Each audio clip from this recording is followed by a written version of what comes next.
தந்தை மகன் தூய ஆவியின் பெயராலே ஆமேன். லூக்கா எழுதிய நற்செய்தியிலிருந்து வாசகம். அதிகாரம் 18, இறை வசனங்கள் 1 முதல் 8 முடிய. அக்காலத்தில் மனம் தளராமல் எப்பொழுதும் இறைவனிடம் மன்றாட வேண்டும் என்பதற்கு இயேசு ஒரு உவமை சொன்னார். ஒரு நகரில் நடுவர் ஒருவர் இருந்தார். அவர் கடவுளுக்கு அஞ்சி நடப்பதில்லை, மக்களையும் மதிப்பதில்லை. அந்நகரில் கைம்பெண் ஒருவரும் இருந்தார். அவர் நடுவரிடம் போய், என் எதிரியை தண்டித்து எனக்கு நீதி வழங்கும் என்று கேட்டுக்கொண்டே இருந்தார். நடுவரோ நெடுங்காலமாய் எதுவும் செய்ய விரும்பவில்லை.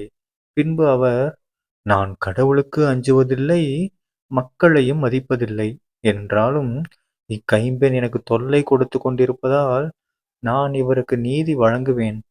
இல்லையானால் இவர் என் உயிரை வாங்கிக் கொண்டே இருப்பார் என்று தமக்குள்ளே சொல்லிக் கொண்டார்.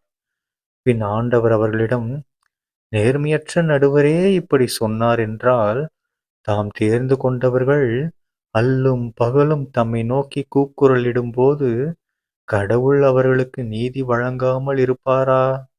அவர்களுக்கு துணை செய்ய காலம் தாழ்த்துவாரா? விரைவில் அவர்களுக்கு நீதி வழங்குவார் என நான் உங்களுக்குச் சொல்கிறேன். ஆயினும் மானிட மகன் வரும்போது மண்ணுலகில் நம்பிக்கையை காண்பாரோ என்றார்.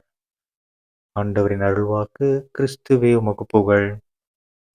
அன்பார்ந்த சகோதர சகோதரிகளே, இன்று பொதுக்காலம் 32ஆம் வாரம் நவம்பர் 15ஆம் தேதி 2025ஆம் வருடம் சனிக்கிழமை. இன்றைய நற்செய்தியில பாருங்க, நம்ம இயேசு கிறிஸ்து ஆண்டவர் என்ன சொல்றாரு? நம்ம எல்லாரும் கண்டினியூஸா மன்றாடுங்க, மனம் தளராதீங்க. மனம் தளராம இறைவனிடம் மன்றாடினா நம்ம டார்ச்சர் தாங்காமலேயாவது அவர் என்ன பண்ணிடுவாரு? கொடுத்துருவாரு. ஓகேங்களா? ஒரு சாதாரண ஒரு மனுஷங்கிட்டயே நம்ம டார்ச்சர் பண்ணி கேட்டுட்டே கெஞ்சி கெஞ்சி கேட்டுட்டே இருந்தோம்னா என்ன பண்ணுவாங்க? அட போடான்னு குடுத்துருவாங்க. ஒரு சாதாரண மனிதனே, ஒரு நேர்மை இல்லாத ஒரு மனிதனே, இல்ல கொடுக்கணுன்ற மனசு இல்லாத ஒரு மனிதனே அப்படி பண்ணும்போது, நம்ம கடவுள் அவர்கள் எல்லாருக்கும் மேலானவர். அது அது மட்டும் இல்லாம அவர் நம்மளை தேர்ந்தெடுத்திருக்கிறார். ஸோ தேர்ந்தெடுக்கப்பட்ட நமக்கு அவரு எல்லா உதவிகளும் கரெக்ட்டா செய்வாரு. ஆனா, நாம அதுக்கு தகுதி உள்ளவர்களாக இருக்கணும். ஏன்னா, நாம ஏசப்பா மேல நம்பிக்கைய வச்சு ஜெபிக்கணும். அத விட்டு சும்மா வாயால ஜெபிக்கிறது, சும்மா எல்லாரும் பண்றது, இல்ல கட்டாயத்தின் பேர்ல பண்றது, அதெல்லாம் தேவையில்லாத விஷயம். நம்பிக்கையோட பண்ணணும். கடவுள் பார்க்கணும். நம்பிக்கையோட இருந்தோம்னா தான் கடவுள் நம்மள ஜெபத்த கேட்பாரு. ஓகேங்களா? ஸோ, நாம என்ன பண்ணணும்? எப்பயுமே நம்பிக்கை தளர விடக்கூடாது. கடவுள் சரியான நேரத்துல சரியான விஷயத்த குடுப்பாரு. சரிங்களா? தந்தை, மகன், தூய ஆவியின் பெயராலே ஆமென்.